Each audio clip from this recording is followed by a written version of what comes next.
Hello everyone, তোমরা সবাই কেমন আছো? আশা করছি সবাই ভালো আছো, সুস্থ আছো। আমিও ভালো আছি, সুস্থ আছি। আজকে দেখো সকাল সকাল বেরিয়ে পড়েছি আমরা সবাই। আর সবুজে ঘেরা এই রাস্তা, সত্যি বলতে কি বলো তো, আমরা শহরাঞ্চলে তো এরকম সবুজ গাছপালা দেখতে পাই না। তো এইগুলো দেখলে না চোখ জুড়িয়ে যায়। এই দেখো আমরা ফুল ফ্যামিলিই বেরিয়ে পড়েছি, শুধু আমার হাজব্যান্ড আসেনি। আমার হাজব্যান্ড যেহেতু কাজের জন্য আটকে পড়েছে, তো উনি আমাদের সাথে আজকে যাচ্ছেন না। এখানে আমি, শাশুড়ি মা, মেয়ে পিছনে বসেছে, আর সামনে হচ্ছে শ্বশুরমশাই আর হচ্ছে আমার ছেলে। আমার এই সবুজে ঘেরা প্রকৃতি না সত্যি খুব খুব খুব ভালো লাগে। কিন্তু কি করব, আমরা যেখানে থাকি সেখানে তো আর এই প্রাকৃতিক দৃশ্য, এই প্রাকৃতিক অনুভূতি এটা তো পাবো না।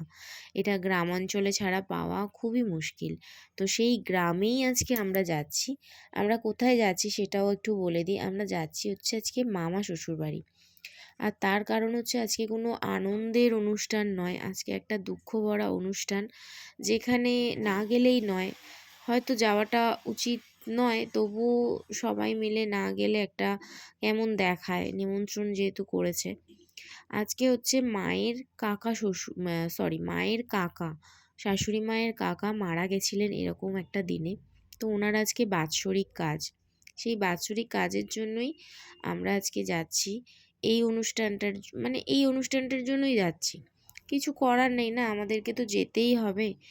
আর নিমন্ত্রণ করেছে বলে কথা, কোনো মানুষ নিমন্ত্রণ করলেই তার নিমন্ত্রণ রক্ষাটা করতে হয়, মন না চাইলেও যেতে হয়।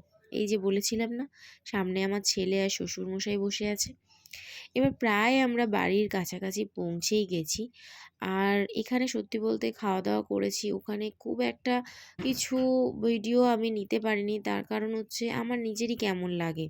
আর এটা হচ্ছে আমার ফুল মামি শাশুড়ির ঘর, সেখানে একটু বসে সবাই গল্প করছিলাম, তারপরে সবাই বাইরের দিকে গেল, আমি একটু শুয়ে রেস্ট করছিলাম। তোমরা জানো আমার না একটু বাইরে বেশি সবার সাথে কথা বলতে না খুব একটা ভালো লাগে না। তো এই দেখো জানলা দিয়ে দেখা যাচ্ছে আমাদের গাড়িটা দাঁড়িয়ে আছে, এবার আমরা বেরিয়ে পড়বো। আমাকে একটু চা এনে দেবে?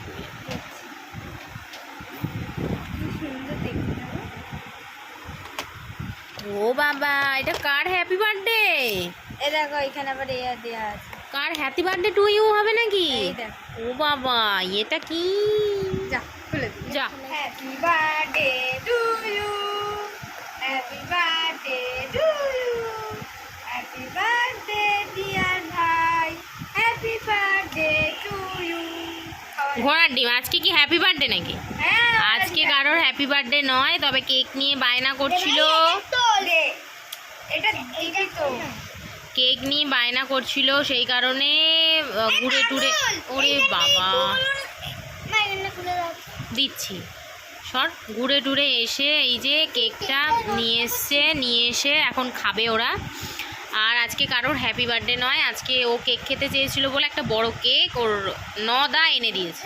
মায়েরা এমনই জানো তো, আমিও না আমার মাকে দেখতাম যখন কেক আসতো না, এই রকম ক্রিমগুলো লেগে থাকলে না ওটাও ফেলতো না, নিজে তুলে নিত।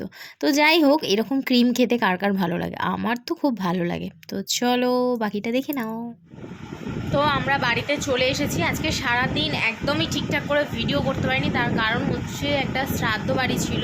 আর বুঝতেই পারছো, শ্রাদ্ধ বাড়িতে গিয়ে ভিডিও করা মানে লোকের বাড়িতে, সেটা একটা অন্যরকম দেখায়। তো মামা শ্বশুর বাড়ি ছিল আমার ওটা।